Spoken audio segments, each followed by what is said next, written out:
Welcome back, survivor. If you can hear this, it means you're still alive. This is Jack's Nightmares, and this is your next story. I'm Jack, 34 years old, and for the past 10 years, I haven't had to worry about much of anything.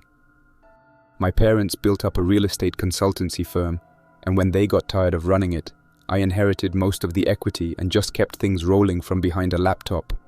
I have a couple of employees who take care of the hard parts. Deals come in, I sign off, and the money lands in the account. I don't live stupid. I'm not out here blowing cash on gold watches or cars I don't know how to drive. But I do like comfort, I do like freedom, and I don't wake up to alarms. The invite came from my old college roommate, David Torres. He was getting married. After years of dating models and influencers, he settled on a woman named Isabelle Claremont. Gorgeous, smart, well-connected. Her father was a billionaire in the French-Canadian mining and logistics sector. The whole wedding was going to be held on a private island in French Polynesia, near Bora Bora, one of those luxury resorts you only see in brochures or documentaries about people you'll never meet. The guest list was small, but every name on it meant something. CEOs, athletes, media people, hedge fund weirdos. David always said, if he ever got married, he'd do it far away from any city that had a traffic report. The groom's side booked an entire row of overwater bungalows. The bride's side took the main wing of the resort hotel that looked over the biggest stretch of beach. And then, there were a few of us, college friends, drinking buddies, groomsmen, stuck somewhere in the middle. We weren't rich like the family, but we knew the groom, and that got us past the gates. I flew in early, private charter from Honolulu, smooth, easy ride. We landed on the tarmac near the edge of the island, where a black SUV with champagne and air conditioning was waiting. The staff took my luggage. I didn't touch a thing. The moment I saw the water, clearer than anything I'd ever swum in, I stopped caring about anything back home. My room was on the top floor of the hotel, with an ocean view and a balcony wide enough to fit 4 loungers. I paid extra for that. No regrets. The minibar was stocked with enough imported vodka, whiskey and champagne to sink a lifeboat. The place smelled like citrus and stone-polished wood. There were candles by the tub. Every night a different box of chocolates was left on the pillow. I wasn't planning to do much except drink, sleep, swim, and maybe find someone to keep me company for a few nights. The first few days were exactly what I wanted them to be. Sunburns, late mornings, early drinks, poolside brunches, sunset cruises, bar crawls through the town on the far side of the island, where the locals mostly pretended to enjoy having us there. We tipped big, we laughed too loud, we made the whole place feel like a bachelor party with a countdown clock. Some of the guys stayed in groups, others peeled off with new friends. I mostly bounced between the bar and the beach, half-dressed, half-drunk, and barely checking my phone. I wasn't hiding from anything. I just didn't feel like giving the world outside a reason to intrude. David was in his element. Clean suit, perfect hair, constant smile. Isabelle floated around like she was born to own the island. The two of them took care of everyone, gifts in every room, gourmet meals flown in from Tokyo, cigar bars and fire dancers. The wedding itself was still days away, but it already felt like a honeymoon. The first thing that felt off happened around day 5. One of the security guys mentioned something about strange reports on the mainland. Nothing serious, he said. Something about a virus going around. Not COVID. That was years ago. This was new. Fast-spreading, flu-like symptoms. Some rumors said it was linked to birds. Others blamed rats. One guy told me it was probably just some tropical sickness getting passed around tourist towns. Nobody cared. We were too far away. Too isolated, too comfortable.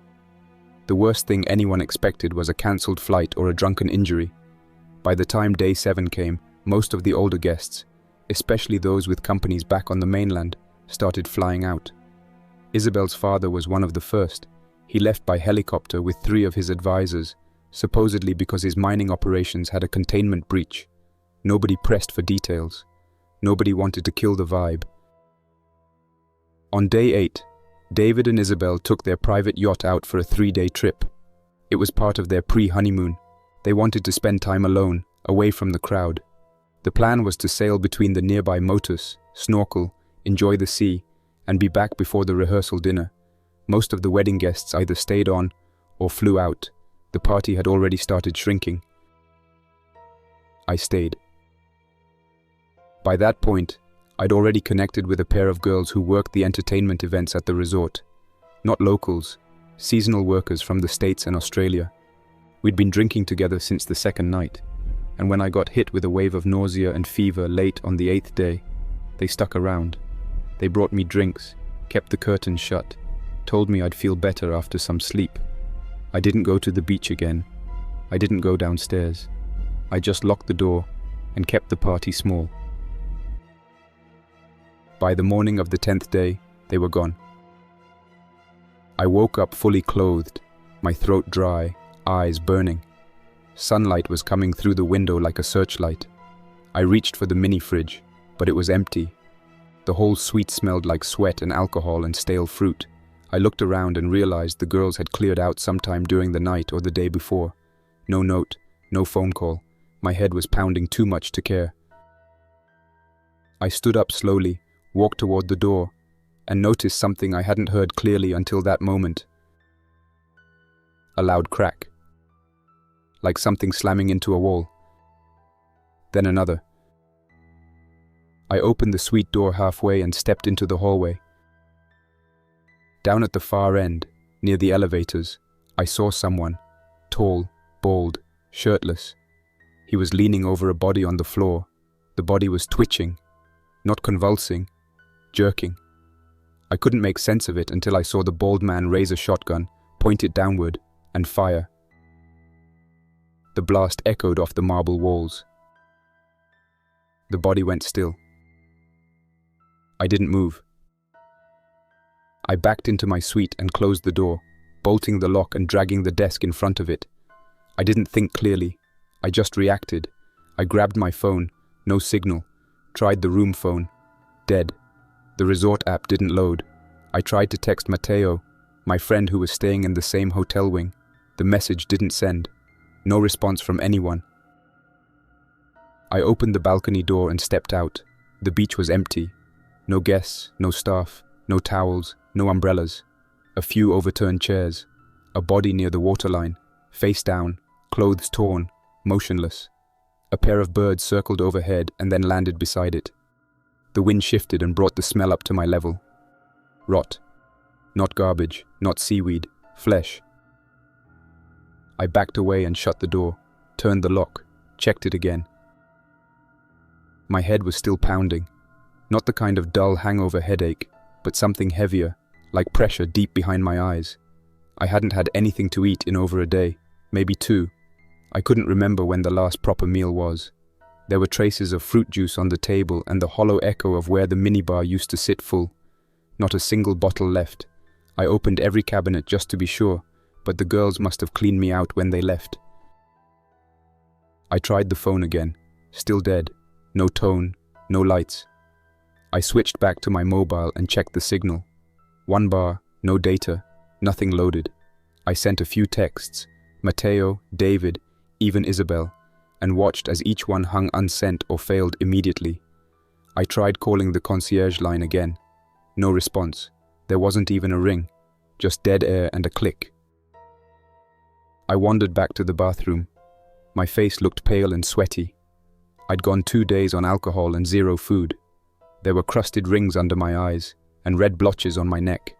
I splashed my face with lukewarm water, wiped it with a hand towel, and leaned over the sink for a full minute, trying to decide if I was overreacting. Something was off, obviously, but I didn't want to be the guy who panicked just because the front desk didn't answer the phone during some power hiccup or island-wide Wi-Fi issue. Still, that man with the shotgun, that image stuck, the way he moved, the way he shot. That wasn't a robbery or a fight. That was survival, and I had no idea who he was. I couldn't stay in the room forever. I needed water. I needed food. I needed to know if this was something I could walk away from, or if I was already too late. I didn't hear anything in the hallway now. It had gone completely silent. No voices, no footsteps, no music. I walked to the door, listened for several minutes, then turned the handle slowly. The hallway outside was lit, clean, and quiet.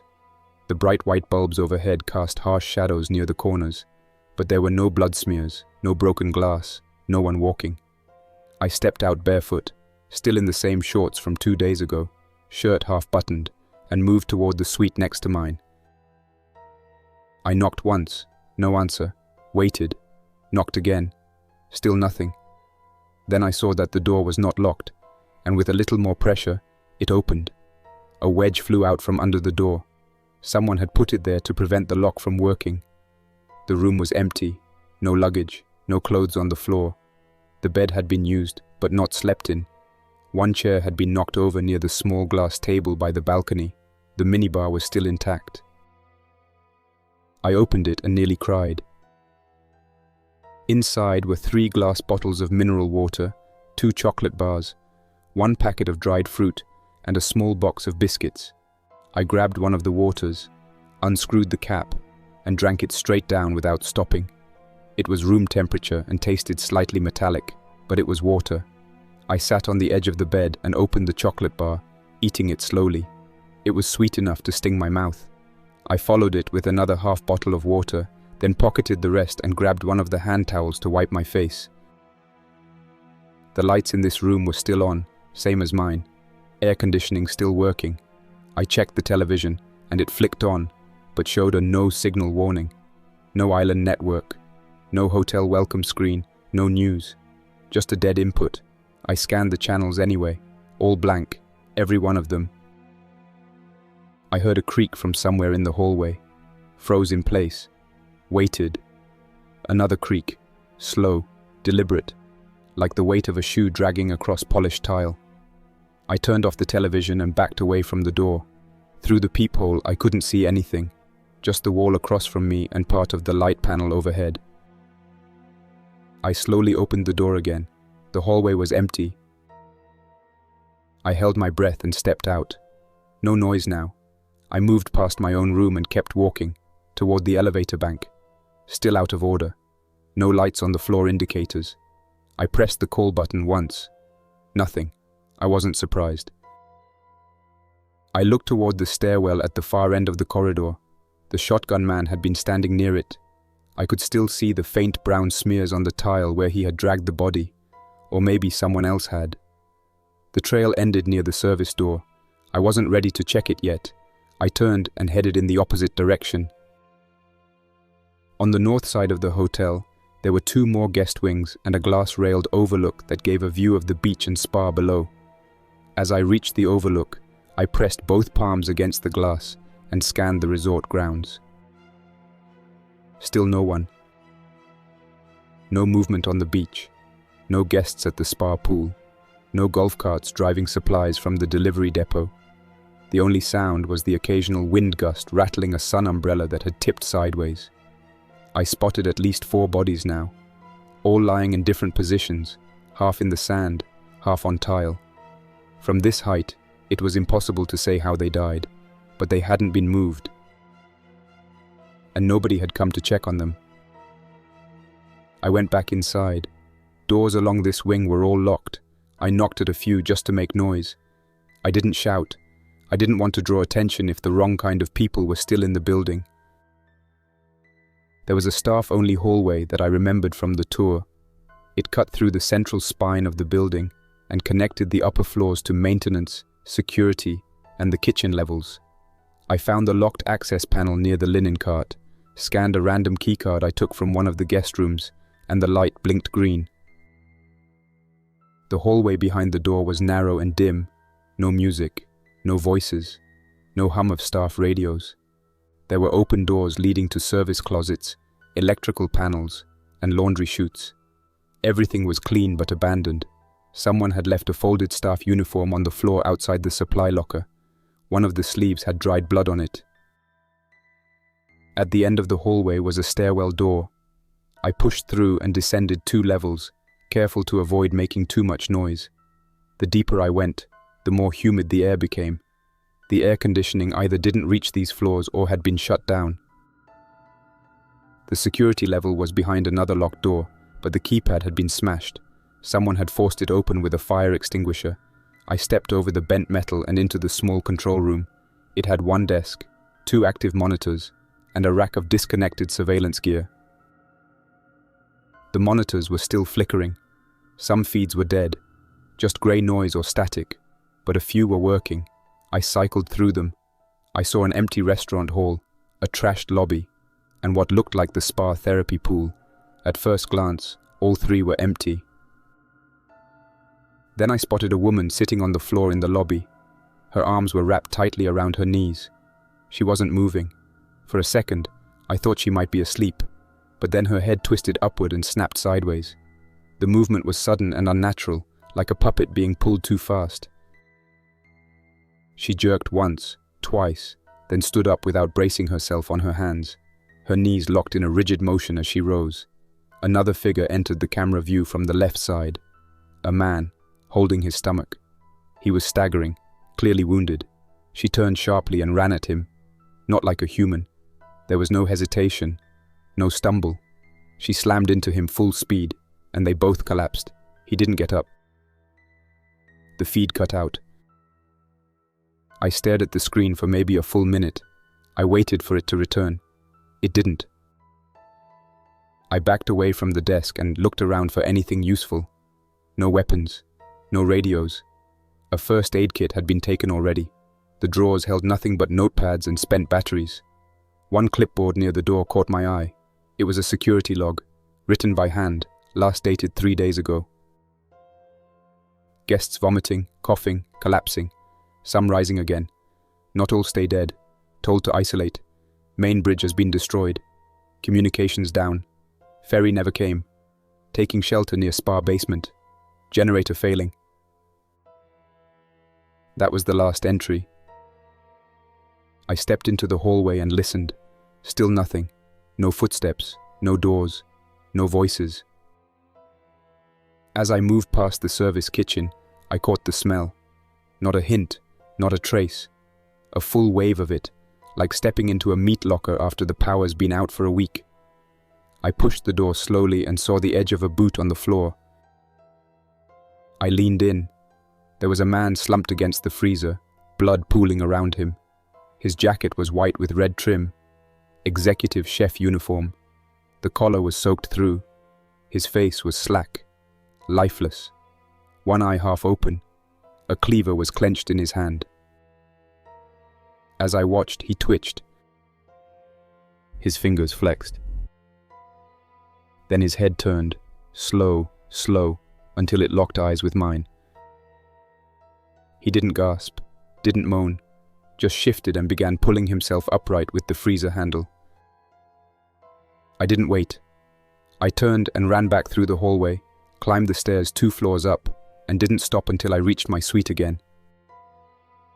Inside, I shoved the door shut and locked it, dragged the dresser in front again, shut the balcony, closed the curtains. Sat down. The man I just saw had a hole in his neck big enough to fit a soup spoon, but he stood up. He looked at me. He wanted to come closer. Something had happened to this island. I didn't know how, I didn't know when, but I had stayed too long, and now I was alone. I didn't sleep that night. I laid on the bed fully clothed, arms crossed, shoes still on, staring at the ceiling while the air conditioner buzzed in the corner. I kept the lights on, just in case something moved in the hallway. I didn't turn on the television. I already knew it wasn't working. I didn't open the balcony doors again either. From the way the wind carried up the scent of whatever was rotting down on the beach, I didn't need another reminder that help hadn't come. I spent the hours checking my phone every 30 minutes, praying a signal bar would pop up or a message would send. I left texts open, ready to go, just a string of questions to Matteo and David, and one simple line to Isabel, "Where are you?" Every time I opened the screen, it looked the same. One bar blinking and no service. The battery held around 40% because I kept it on low power, but it felt useless in my hand. No signal, no data, no lifeline. I chewed through the rest of the snacks I had taken from the neighbor's minibar and drank the last half bottle of mineral water. It wasn't enough, not nearly. I tried to pace myself, but the more I sat in silence, the harder it was to focus on anything but the dryness in my mouth and the pressure behind my forehead. I needed more water, real food, something with protein, and I needed it before my legs started cramping from dehydration. When morning came, it didn't feel like anything had changed. The sun pushed through the curtains the same way it always did, too bright, too clean, like it didn't understand the world outside was already collapsing. I stood at the window and peeled back the edge of the curtain just enough to see the beach. The birds were still there, picking at the same bodies. None had been moved. I knew what I had to do. There were 2 more rooms on my floor, on the opposite side, across from the elevators. If I could scavenge food and water from them, I'd have enough to hold out for a few more days. Maybe someone else had left behind a functioning satellite phone. Maybe the landline worked in another suite. I couldn't sit around and wait for things to get worse. If anyone else was alive, I needed to find them now. I grabbed the paddle I had taken from the wall, just a heavy wooden decoration, but it was better than nothing, and unlocked my door. I opened it slowly, listening hard for any sound. There was nothing but the low hum of electricity and the faint rattle of wind against the windows at the end of the hall.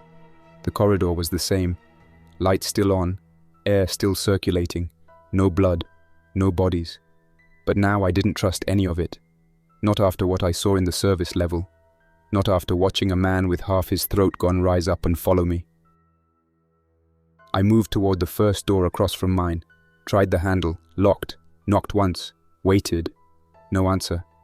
I looked down and noticed the keycard still in my pocket from the other room. Tried it. No reaction.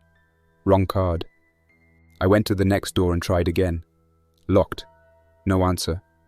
There was a room service tray outside, plates empty, a wine glass tipped over. The food had gone grey and fuzzy. I stepped back and scanned the hallway, unsure where to go next. Then I remembered the staff break room connected to the gym level. It had vending machines, sometimes stocked with bottled drinks and protein bars. If the machines hadn't been emptied, I might have a chance. And maybe, just maybe, someone had left a pack or gear I could use. Flashlight, a radio, anything. I followed the hallway to the service stairwell and started down, paddle gripped in my hand, heartbeat steady but not calm, just controlled. Each floor I passed smelled worse than the one above. The scent changed from air freshener and chlorine to sweat, mildew, and the sour stink of something human left too long in the heat. I breathed through my nose, shallow and quiet. At the gym level, I pushed open the door slowly and peeked inside. The hallway lights were dimmer here, emergency mode. Some bulbs flickered. I took small steps toward the break room. The vending machines were intact. Half the snack machine was empty, but there were still a few sealed energy bars in the bottom row. The drinks machine had 3 rows of bottled water and sports drinks. I tried to swipe a room key across the payment reader. Nothing. Dead. I looked around the room. No staff, no one at the tables, no notes, no signs of struggle. I grabbed a steel chair and used the leg to crack open the edge of the snack machine glass. It took 3 tries. The 4th blow shattered the lower corner, and I dug my hand in through the sharp edge and pulled out what I could reach. 3 bars.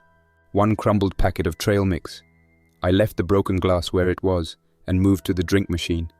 Same thing. Glass was tougher. I tried to hit it dead on, not too hard, just enough to get a fracture started. That was when I heard footsteps outside the break room. Not running, not dragging, just walking, heavy and even. I froze behind the drink machine and peered around the edge of the door. A man walked past the hallway intersection. He didn't look like staff.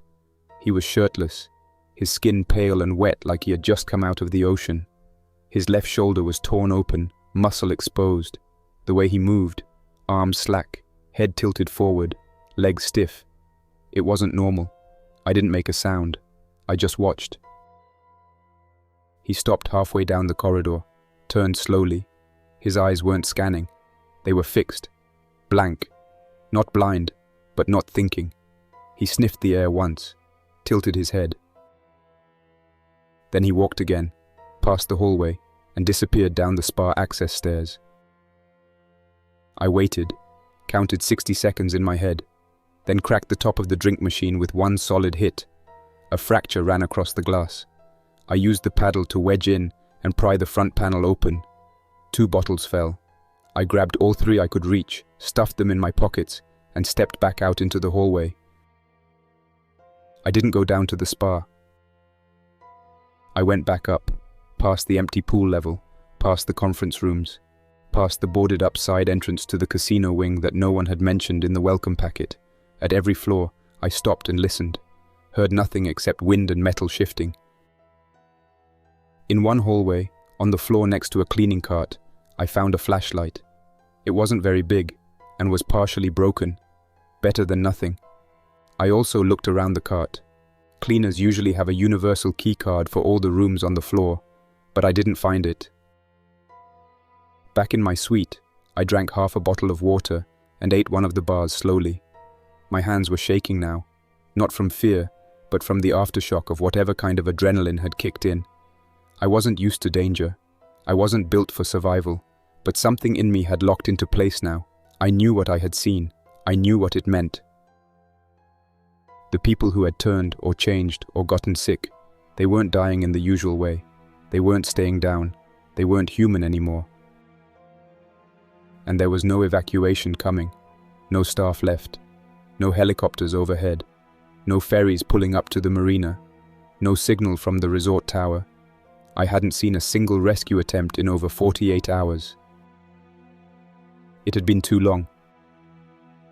I needed to find out what was left of the island, if anyone else had survived, if anyone had shelter or a way off. My best shot was the control tower on the hill above the town, the one the resort staff used to manage local flights and maritime weather signals. I remembered seeing it when we flew in, small white dome with a red light, solar panels, radio antennas. If it was still functional, I could try to reach someone. Anyone. I just had to cross the resort, get past the beach, move inland toward the town edge, and reach the path to the ridge. It wasn't far, not in normal circumstances. But the lights went out before I could even make it out of my suite. It happened just after noon, without warning.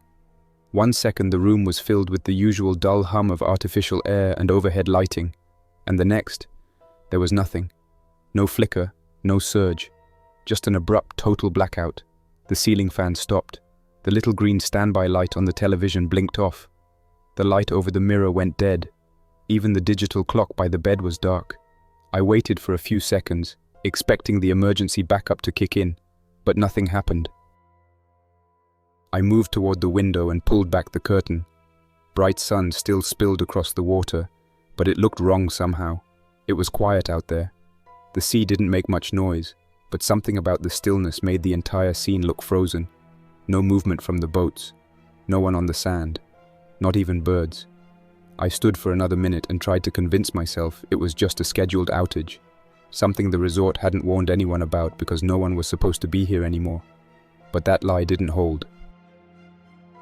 The fridge wasn't humming. The hallway outside my door was black. The air conditioning had stopped, and already I could feel the heat creeping in, slow but steady. The thick walls and shaded windows gave me a little time, but by nightfall, the room would be hot and damp, and there would be nothing left to drink. I pulled out my phone and pressed the button. It lit up. 21% battery left. No service. The screen was dim, flickering slightly, like it was struggling to keep itself alive. I realized I'd never found my charger. It had been plugged in days ago, but the girls must have moved it. Or I'd left it behind at the pool bar or in the spa lounge. Wherever it wasn't here now. And there was no power to charge even if I found it. I lowered the brightness all the way down and turned the phone off. If I needed light, I'd use it later. For now, I needed to stay calm and keep thinking. If I ran out into the resort now, without knowing how many of those things were outside, I'd burn all my chances. My plan had to wait.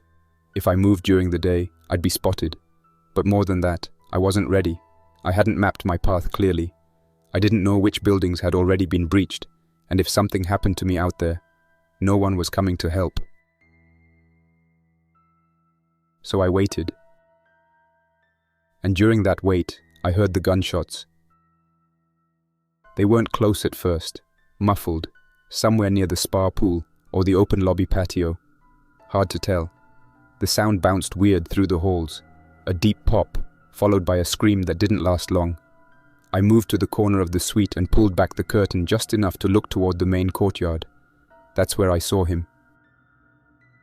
A man stood in the middle of the stone path. He had a backpack on, sweat dripping down his arms, and a shotgun clenched in both hands. He was firing in bursts. One shot, then two. In front of him, a small group of people staggered forward, except they weren't people anymore. Their movements were slow and broken. One crawled with a dislocated leg. Another limped with her arms bent behind her back. The man fired again and dropped one, then started to reload. That's when I saw it. Another one of them, crouched behind a hedge, just out of the man's line of sight. As he reloaded, the thing moved. Not fast, but direct. It crept up behind him, mouth wide, arms swinging low. He didn't hear it. He turned just a second too late. It clamped down on his shoulder and drove him to the ground. He screamed once and disappeared beneath the rest. I dropped the curtain and backed away from the window. My breath caught for a second. Not panic, just the realization that I couldn't do anything about it. I couldn't shout. I couldn't help. If I tried, I'd be next. I leaned against the wall and slid down slowly until I was sitting on the floor in the dark, with the paddle resting across my knees and the flashlight tucked under my arm. I waited for hours. The light outside faded. The last of the sun dipped behind the ridge, casting long shadows across the water. Then, the real dark came. Not just the kind you get in a blackout, but the kind you can feel. Heavy. The kind that fills the corners of your vision even when your eyes are open. I stayed near the door and listened. The walls in this place were thick, but I still caught the occasional thud or shuffle. It wasn't frequent, just enough to remind me that the building wasn't empty. I pulled out the flashlight and clicked it on for a moment. It worked. Weak, yellow light, but steady. I didn't leave it on. I turned it back off and kept it in my hand, deciding right then that I'd wait until morning. It was the only smart option. I couldn't see well enough to navigate the hallways without making noise, and I didn't want to risk walking into a stairwell or hallway occupied by something waiting. I knew the doors were still locked. Even without power, each guest room had its own internal battery system, standard for high-end hotels like this. The lock systems were designed to work during outages for up to a week. Each card reader had a backup, and only hotel staff could override it. That meant safety for guests, or at least, that's what the marketing brochure always said. Right now, it meant I was locked into a room that no one else could get into unless they had my card. I had 3 more key cards taken from nearby rooms, and I tested each one before darkness settled in. All 3 opened different doors. That would give me options, but I needed to know that those rooms were safe to enter before I used them. If the doors had been forced open by hand or pried by the infected, the locks wouldn't help anymore. I sat near the suite door for most of the night, back to the wall, paddle within reach, light off, just listening. Once, around what I guessed was midnight, I heard someone, or something, knocking on one of the doors further down the hall, not banging, just a steady, deliberate knock. Then silence. I didn't move. I didn't answer. The knock never came again. I drifted in and out of light sleep as the heat grew heavier. Without air conditioning, the room trapped every degree of moisture. My skin was damp, and I could feel my shirt sticking to my back. I drank the last of my water just before sunrise and tried not to think about how little I had left. When the sun finally began to push pale light through the curtain, I stood up and stretched my legs. No new messages, no signal, no power. My phone was down to 16%. I opened the curtain slowly and peered out. The courtyard looked abandoned again. The man with the shotgun was gone. No bloodstains visible from this angle. Just scattered furniture, overturned planters, and a wet patch on the path that might have been seawater, or something else. The sky was cloudy now, a change in weather. I didn't like the look of it. Today, I would move. I had to. The window for scavenging was closing fast. With no more power, the cold storage in the kitchen would spoil within a day. Any bottled water left in vending machines or staff break rooms would be gone soon. If other survivors were hiding here, they'd be raiding the same supplies. I couldn't count on getting another quiet night. I packed everything again, what little I had. One energy bar, my flashlight, my phone, key cards, the paddle. I used a hand towel from the bathroom to wrap the flashlight and keep it from rattling in my pocket. I tucked a pen and paper into my waistband. If I found something worth remembering, I'd need to make a note. I opened the door slowly and listened. Nothing. The hallway smelled mustier now. The air had stopped circulating during the night. Dust clung to the walls like it had settled all at once. The lights were still off. Only the faint glow from the emergency exit sign at the far end gave me a sense of direction. I moved carefully, avoiding glass or anything that might crunch underfoot. I passed one room with the door cracked open. Looked inside. Just a quick glance. Empty. Bed stripped. No blood. No signs of struggle. I didn't linger. I reached the stairwell and began the long descent down toward the ground level. Each landing, I paused to listen. The further down I went, the more the smell changed. At the upper floors, it was just the stale scent of closed rooms, heavy with old air and damp fabric. By the third level down, it shifted into something thicker, moisture, mildew, and that sick, sweet rot that always meant something biological had gone bad. By the time I reached the lobby floor, I had tied a folded cloth napkin over my nose and mouth. It didn't do much, but it gave me a barrier, if only a psychological one. The stairwell door leading to the main lobby had been propped open with a piece of torn furniture, part of a chair leg, splintered at the end. I hesitated before stepping through.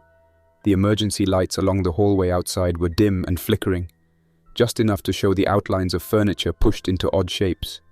Lounge chairs stacked against the walls, glass display cases tipped over, a drinks cart on its side, wheels bent. I moved slowly, paddle raised, stepping along the edge of the wall. The silence was worse here. It wasn't just quiet. It was the kind of stillness that let every breath echo back at you. Even my steps on the carpet felt too loud. I had expected chaos down here, some kind of scene left behind by panicked guests or overrun security staff. But it looked more like everything had just stopped. The front desk was dark. The screens were off. The drawers had been pulled open, and some papers were scattered behind the counter.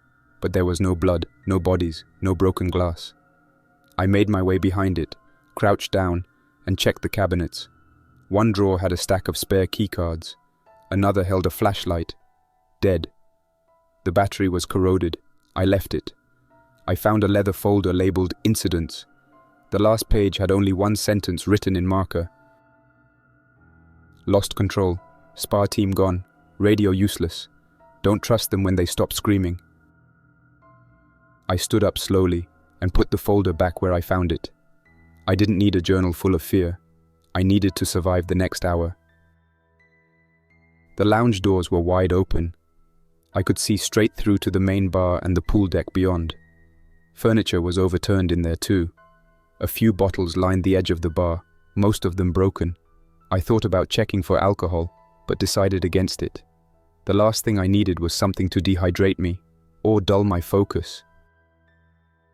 I moved along the edge of the lobby toward the main dining area. The doors were closed. I pressed one open an inch and listened. Nothing. No clatter, no breathing. I slid inside and waited for my eyes to adjust. The dining hall had floor-to-ceiling windows along the far wall, casting long beams of pale light across the tables. Most were undisturbed. A few had half-eaten meals left behind, plates covered in mold, drinks evaporated to syrup. There was no sign of anyone, living or otherwise. I moved toward the far end of the room, where the kitchen entrance stood half open. The smell coming through that doorway was sharper, more aggressive. I didn't like the idea of going in there, but I needed something. Food, bottled water, anything sealed and safe. I stepped into the kitchen. The stainless steel counters reflected what little daylight came through the pass-through. The fridges had all been left open. The power outage had turned this place into a meat locker left out in the sun. Flies buzzed in thick clouds above the prep stations. The floor was sticky. I moved past the walk-in freezer and stopped at the dry storage room. Inside, it was cooler. Shelves still held some sealed goods: rice, canned fruit, crackers, salt. I grabbed what I could fit in my bag, shoving the heavier cans in first. No water, no sports drinks, just dry goods. Better than nothing. I heard a thump behind me and froze. It came from the freezer door. Another thump, then a scrape. Someone or something was inside. I backed away slowly and didn't wait to find out if the door was sealed tight. I moved through the kitchen and exited into the side hall that led toward the conference rooms. These smaller spaces had been used for group events and private receptions. I remembered David and Isabel booking one of them for a dinner with the bride's family the first night we arrived. I tried to picture the way she laughed when the candles blew out from a breeze through the open window. That felt like another life. Now the hallway was dark. The emergency lights had gone dim here too.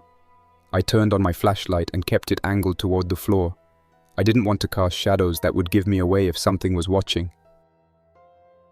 As I passed the second conference room, I heard something inside. Not movement, breathing. Slow, wet, gurgled.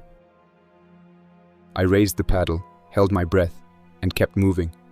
I didn't stop to check. I didn't want to see what kind of thing was making that sound. I just moved. Every step was deliberate, every footfall placed with care. I reached the side exit that opened toward the garden path. The door had been jammed shut from the outside with a metal chair. I removed it carefully, pulled the door open an inch, and scanned the area beyond. The garden was overgrown now. The resort staff hadn't trimmed or cleaned anything in days. Dead fronds hung over the walkway. Fallen coconuts and branches littered the stone path. No movement, no sound. Just birds in the distance and the distant crash of waves beyond the bluff. I stepped outside and let the sunlight hit me for the first time in a full day. It felt like walking into a different world. The air was hot, sticky, filled with the scent of salt and decay. I made my way toward the back of the garden, where the path curved toward the employee dormitories and eventually the ridge. I passed a security cart on its side, wheels spinning lazily in the breeze. I paused at the edge of the garden and crouched. The hill beyond was steep. The path wasn't paved, just packed dirt and gravel, and it would be a tough climb in the heat.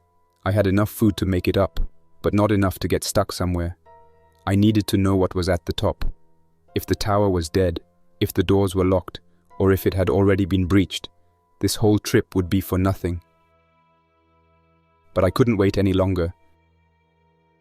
I started climbing. Every 20 feet, I stopped and looked back toward the resort. From this angle, the building looked abandoned, just a giant concrete shell with glass windows reflecting the sun. I could see the rooftop bar. It was empty, chairs blown around, umbrellas shredded. No people, no infected. The path grew narrower near the top. The brush thickened, and the sound of insects became overwhelming. Sweat poured down my face. My shoulders ached from the weight of the bag. My feet slipped once or twice on loose gravel, but I kept going. I didn't speak. I didn't think. I just moved. When I reached the top, I saw the tower. It wasn't big, just a single-room concrete structure with a domed roof and a few antennas leaning at odd angles.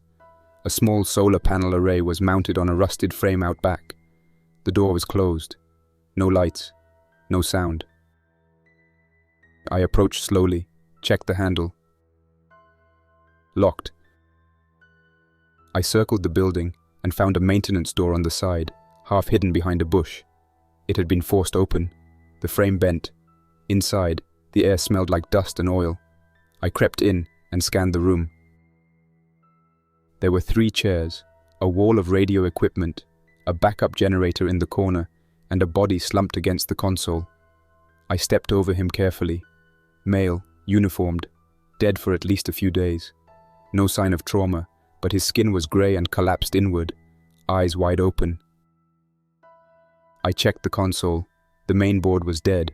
No power, but a backup radio still blinked red. 1 bar, weak battery. I picked up the receiver and pressed the button. I spoke. "This is Jack Lowell. I'm on the island near the Bora Bora Reef, northwest side. The resort has fallen. Most people are dead or infected. I need help. Anyone out there, respond. Please." I released the button and waited. Static. Then silence. I tried again. "This is Jack. Private resort. Island compromised. No evacuation. I need extraction or a working relay. Anyone who hears this, respond." Still nothing. I looked out the window. The clouds were thickening. A storm was coming. I could see the water darkening at the horizon. And I realized then, there might be no one left to hear me. The radio was dead, or close enough to it. I sat in that narrow tower room for another hour, staring at the equipment, switching frequencies, cycling the toggle just to see if I'd missed something. A red LED blinked on the side of the backup transmitter, then died completely. The battery was gone. I tried to power up the generator next, a squat thing shoved into the back of the tower near the metal supply rack. It had fuel, but the starter wouldn't catch. Probably hadn't been serviced in weeks, maybe longer. I checked the corpse one more time. He wasn't carrying any ID or radio. No firearm, just a notepad with 4 lines scrawled near the top of the page. They weren't coherent, just words. Loud at night, shorter now, faster on stairs, and then a final line, half scratched out, "Not alone in the tower." That was enough for me to decide not to sleep. I took one of the metal folding chairs and dragged it across the tile, wedging it under the doorknob of the front entrance. I found a broomstick in the closet and used it to brace the secondary door, wedged against a broken file cabinet. I knew it wouldn't stop anything determined, but it might slow something down long enough for me to get out through the side hatch if it came to that. I didn't eat that night. I had thrown most of my supplies into the backpack, and I hadn't taken it off when I first got inside. I had dropped it to the floor when I tried to start the radio, and by the time I was done, the hunger didn't matter. My focus narrowed to one thing: getting off this island. No one was going to find me. I had to find my own way out. The plan was simple now. Wait until morning, head downhill toward the bungalows, and search the docks for anything that floated. A dinghy, a jet ski, a service boat, anything.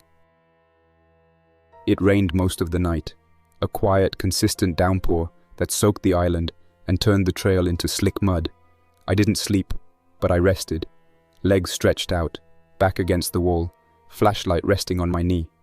The paddle-turned weapon was still with me, leaning against the generator, its decorative carvings worn smooth where I had gripped it for hours at a time. By dawn, the storm had passed, but the sky was still dark. I watched it from the tower slit window for a few minutes, then pulled on my backpack and got ready to move. I double-checked everything, flashlight in my pocket, keycards in the waistband, backpack zipped, paddle in hand. I opened the back hatch and stepped out into wet heat, heavy air clinging to every part of me.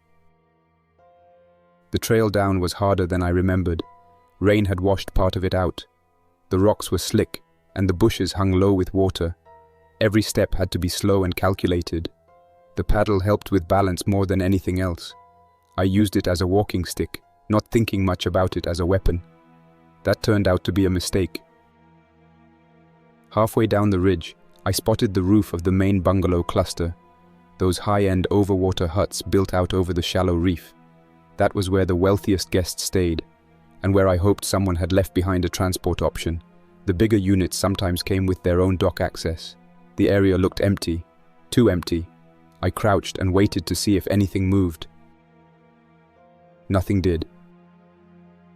I crept through the trees toward the maintenance path that led to the wooden boardwalk. The air was thick. Bugs swarmed my face. I passed a downed tree that had fallen during the night, covering part of the trail, and moved around it without thinking. That's when I heard the sound behind me. It was the same wet, dragging sound I'd heard in the stairwell days earlier, bare feet scraping across stone. I turned fast, swinging the paddle without seeing who or what was there. It connected hard against something solid, thigh or hip, and cracked in half on impact. The top piece skidded across the trail and disappeared into the brush. The infected person dropped, crumpling with a grunt, but it didn't stay down. It rolled to the side, propped itself up on both arms, and began crawling forward. The left foot was shattered, bone stuck out. It didn't slow it down at all. It grabbed my backpack strap and started pulling itself toward me, mouth half open, eyes glazed, but locked directly on mine. I didn't fight. I panicked. I tried to stomp down on its wrist and missed. I backed up, slipped. The thing got one hand on my leg and then started reaching for my waist. My fingers clawed at the backpack strap, tore it off my shoulders, and I shoved it straight into its face. It bit down, not on me, but on the pack, and for that split second, I had just enough space to turn and bolt. I ran. No weapon, no supplies. Just a flashlight bouncing in my shorts pocket and the pounding sound of my bare feet slamming against wet stone and wooden planks. I didn't look back until I was halfway down the boardwalk, and even then, I only caught a glimpse of the thing dragging itself across the trail, dragging my bag with it like a dog refusing to let go of a toy. I didn't stop. I kept running until the boardwalk reached the first split, the point where the guest bungalows branched off into separate arms. I took the left path and veered toward the water, ducking behind the glass wall of a private jacuzzi and catching my breath. My chest was on fire, my legs were shaking, my hands wouldn't stop trembling. I stayed low and listened. No footsteps, no dragging sounds, no screams. After a few minutes, I got up and crept toward the bungalow at the end of the pier. It was one of the premium ones. Full glass windows, private dock, deck chairs, and a minibar that probably held more in drinks than some families spent in a year on groceries. I remembered David talking about how the richest guests stayed there during the first few days. I hoped one of them had fled in a hurry and left something behind. The door was locked. I tried the key cards. First one failed. Second one worked. The lock blinked green, and I pushed the door open with the flashlight already out and ready. No movement, no smell, just stale air and the faint scent of salt and spilled alcohol. The place had been emptied in a rush, suitcases left open, a pair of sunglasses still on the bed, towels on the floor, a wet swimsuit draped over a chair. There was a broken glass on the table, and one of the drawers in the minibar had been pulled open, but not looted. I stepped inside and found 2 sealed bottles of water and a mostly full bottle of imported gin. I took the water and left the gin. I checked the bathroom. No one. No blood. No used medical supplies. Just damp footprints on the tile leading nowhere. I went out onto the private dock and scanned the water. The tide was lower now. The reef was more visible. I didn't see any boats. No dinghies. No jet skis. No tenders. Just salt water and the creaking sound of the wood under my feet. I looked up and saw storm clouds gathering again. The next wave would be stronger. I could feel it in the air, heavy and hot and humming with tension. I sat down on the edge of the dock, drank half a bottle of water, and thought about the infected thing that had nearly torn my face off minutes earlier. It wasn't just that I had lost the backpack. It was that I had frozen. When it mattered most, I hadn't fought back. I'd cracked a wooden souvenir across its leg, like I thought that would be enough. I had never been in a real fight in my life. Not the kind that mattered. And now I knew what I was really made of when the world demanded something violent and final.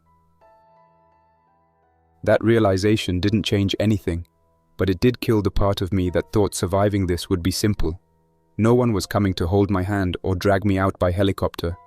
No one was going to lend me a weapon or give me instructions. There was no staff left, no guests, no front desk to call, no number to press for assistance. There was only this soaked dock, a ruined resort behind me, and whatever hell waited out on the water. I stayed in the bungalow until early afternoon, mostly because I didn't know where to go next. I kept checking the edge of the reef for signs of movement, waves cut at odd angles, dark shapes beneath the surface, a flagpole on the horizon, but I saw nothing. No boats, no survivors, no infected trying to swim, just wide, flat ocean and a line of clouds gathering strength beyond the reef. At one point, I spotted a pair of large birds circling low over the far edge of the water. They dove once, then rose again. I watched them for a while, not because I thought they meant something, but because they were the first things I'd seen move all day that weren't trying to kill me. The island had gone still again, like it was waiting. Eventually, I left the dock and followed the walkway along the outer rim of the bungalow row. I figured if any private yacht had been left behind, it would be docked behind one of the ultra-premium units. David once joked that Isabel's dad brought a separate crew just to maintain his chartered boat, even while they slept in the resort suites. That kind of money didn't just rent a room, it bought redundancy. Maybe someone else had docked and left in a panic. I passed the first 3 bungalows without stopping. The windows were smashed in one. The second had blood on the railing, and a pair of broken heels left in the sand below the deck. I didn't look in the third. I didn't want to risk finding someone inside. If they were alive, I didn't have anything to offer. If they were dead, I didn't have the nerve to deal with it. The fourth one was different. The deck was intact. The chairs were upright. The door wasn't locked. I opened it slowly and stepped inside, sweeping the flashlight across the main room. It was empty, but it looked like someone had left in a hurry.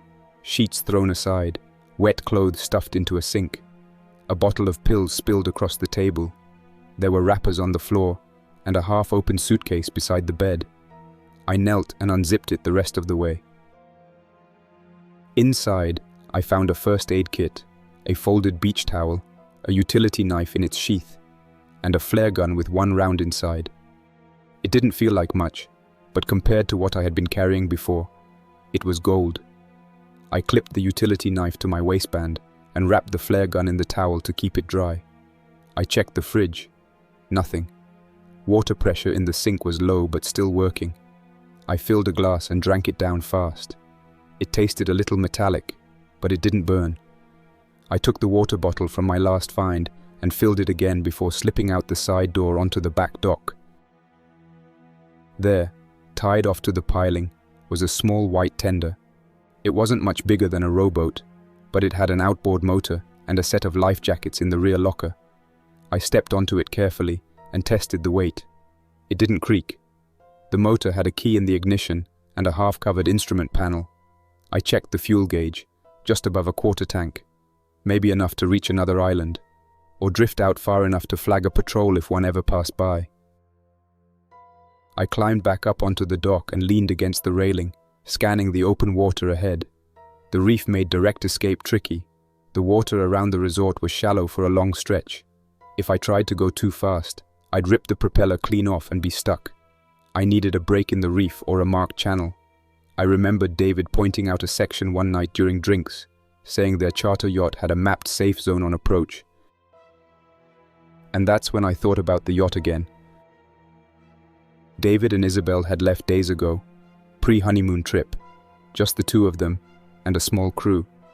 They were supposed to be back before the rehearsal dinner. That dinner never happened. Neither did the wedding. The yacht hadn't returned. But what if it had? I looked out toward the horizon again and tried to remember what side of the island they had left from. The marina was to the southeast, behind the staff maintenance sheds and delivery station. That's where most guest ferries and chartered boats were handled. It was also where the smaller private boats docked. If the yacht came back during the outbreak, if they were forced to return after seeing chaos in open water, maybe they tried to dock there. Maybe it was still moored somewhere beyond the main pier. That idea stuck. If the tender had limited fuel, and the radio tower was dead, and there were no aircraft within range, then the only real option I had left was to check that marina. There might be fuel. There might be another working boat. And if that yacht was there, If it hadn't been destroyed or taken, then it might be my best chance. I didn't wait. I left the bungalow and followed the side path through the staff-only section.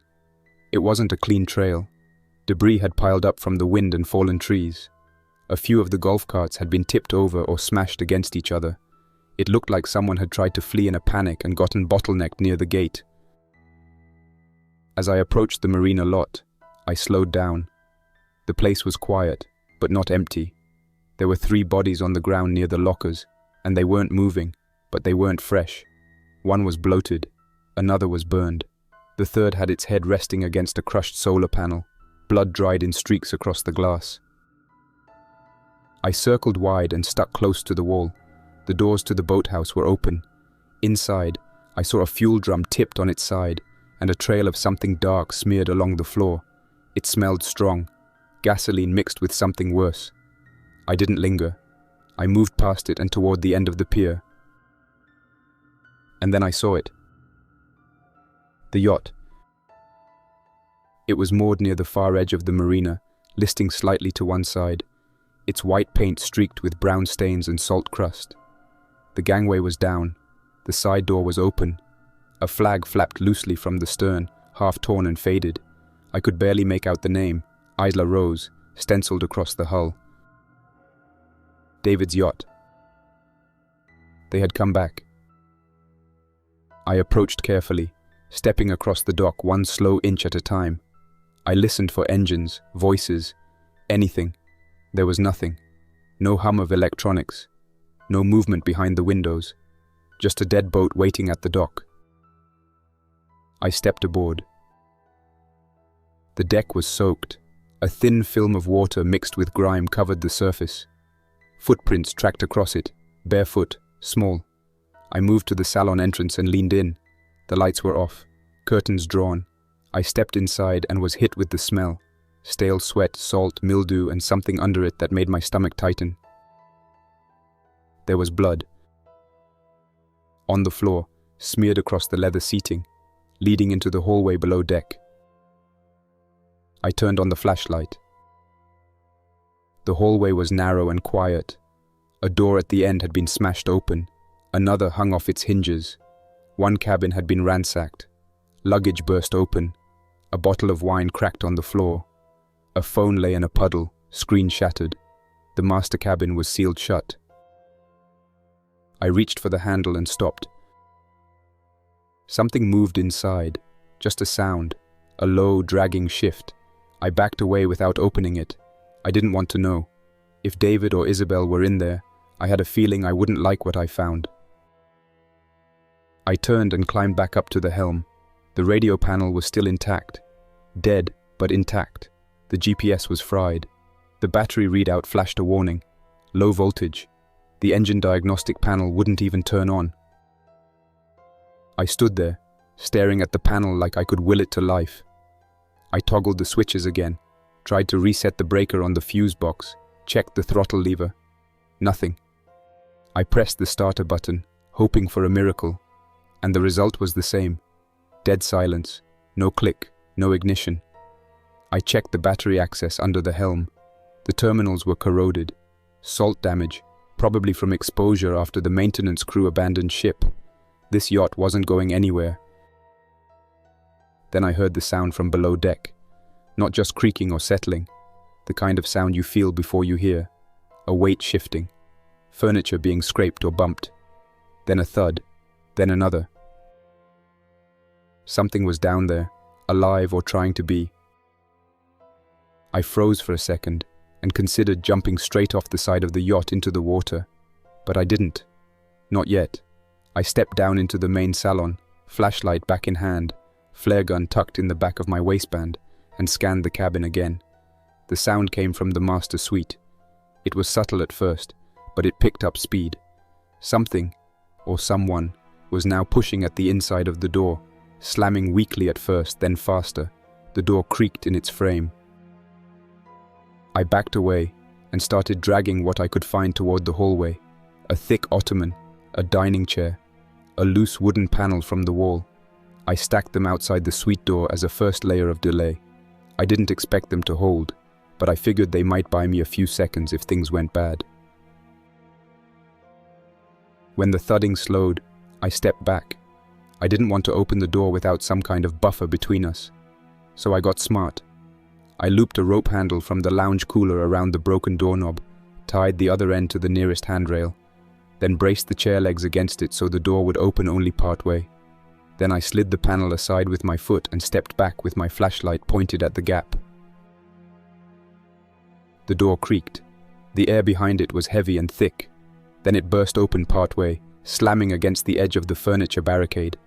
I held the flashlight steady and saw the first thing to fall through. Isabel. She collapsed halfway out the door, face turned to the side, hair matted with blood, wearing a dark green swimsuit soaked in something dark that wasn't seawater. Her hands twitched against the floor, palms down, nails broken. Her skin was pale and blotchy, the veins in her neck darkened to almost black.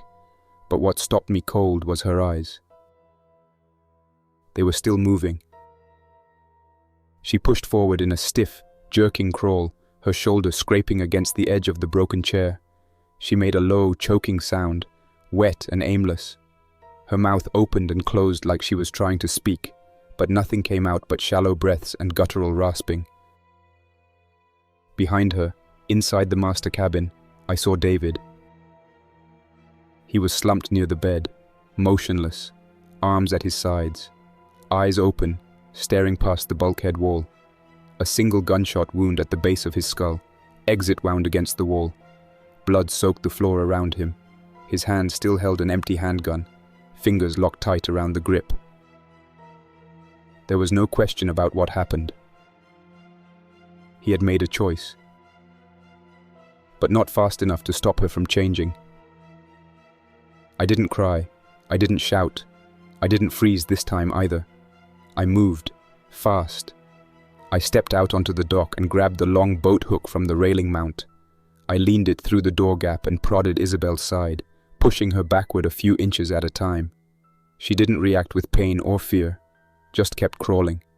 I pushed again. She twisted and snapped her teeth at the air. She didn't see me. She sensed me, smelled me, reached for me, and when she tried to lunge, I used the hook to knock her off balance. She rolled sideways and hit the side of the open door with her shoulder. I grabbed a towel, wrapped it around my arm, stepped closer, and shoved her full force with my boot. She slid back down the hallway. I kept pushing, using the towel to grip the side of her arm and steer her toward the open cabin doors at the stern. It took everything I had. She was stronger than I expected. Not fast, not coordinated, but relentless. She never stopped moving. When I finally reached the open deck, I timed it, waited until she lunged again, then stepped aside and gave her one last shove. She went over the edge and hit the water with a splash. She didn't sink. She writhed, twisted, floated a moment, then began to paddle in strange circles, like her body didn't know how to function in water anymore. Then she dipped under. I backed away and waited. 10 seconds. Then 20. She never came back up. I sat down on the deck and stared at the blood smeared on the yacht floor. My friends were gone. The resort was gone. The power was gone. The boats were either wrecked, out of fuel, or too dangerous to approach. The radios didn't work. The towers didn't respond. I wasn't going anywhere. Not today. Probably not this week. Maybe not ever. I stayed on the yacht for another day.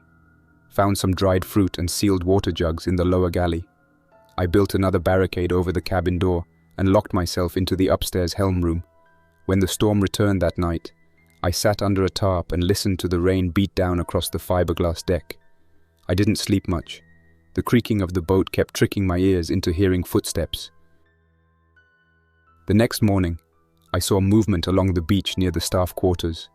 A group of infected dragging themselves across the sand. Slow, aimless, no destination, just wandering. I watched them for an hour, then closed the shades and drank half a bottle of water and chewed a cracker in silence. Eventually, I made the choice to stop trying to leave. I wouldn't say I gave up, just that I adjusted. There was no way to escape without fuel or power or a proper map. The tender wouldn't get me past the reef without risking the motor, and I had no repair tools. No food for more than a day or two at sea. I knew enough to understand the ocean wasn't going to save me. It would take me, just like it probably took others who tried. So I went back to the resort. I waited until the beach cleared, then walked the full length of the dock with nothing but the flare gun in my waistband and the utility knife in my hand. I passed the bodies again, still no movement. The infected didn't linger long in one place unless they were trapped. Most of them seemed to just wander until they hit something warm. Then they stayed. I learned to watch the trees, listen for distant thuds, stay off the gravel paths. I stopped using light at night. I kept indoors during the afternoon heat. I stayed alive. I scavenged what I could, moved into the most secure suite I could find, stocked it with bottled water, canned goods, sheets for barricades, and anything else I thought I might need. I broke into the staff storage and grabbed a small hatchet. I found spare solar lamps meant for the emergency garden lighting. I used their batteries to power my flashlight. I tracked the infected movements with paper maps I taped to the wall, marking places I'd seen them cluster or pass through. I started learning the patterns. After 2 weeks, I stopped expecting to be rescued. After 3, I stopped needing to be. I don't know what the rest of the world looks like now. I don't know if what happened here was isolated or if it spread like I suspect it did. There are no news reports, no radio signals, no emergency planes circling above. Just the occasional black dot on the horizon that never gets closer and never comes back. This island is mine now, not because I want it, but because there's no one left to take it from me. If you find this story, it means someone came. Or maybe you found what I left behind in the tower, or the yacht, or the lobby. It means there's still someone else out there who understands what the world used to be, who knows that we were once more than scavengers and survivors, and broken people waiting for the next infected to find our hiding place. I don't need you to save me. I just need to know you existed. That's all for now. Thanks for listening. Don't forget to like and subscribe to keep the stories alive. For now, stay quiet, stay vigilant, and stay alive. Jack's Nightmares, signing off. Until next time, survivor.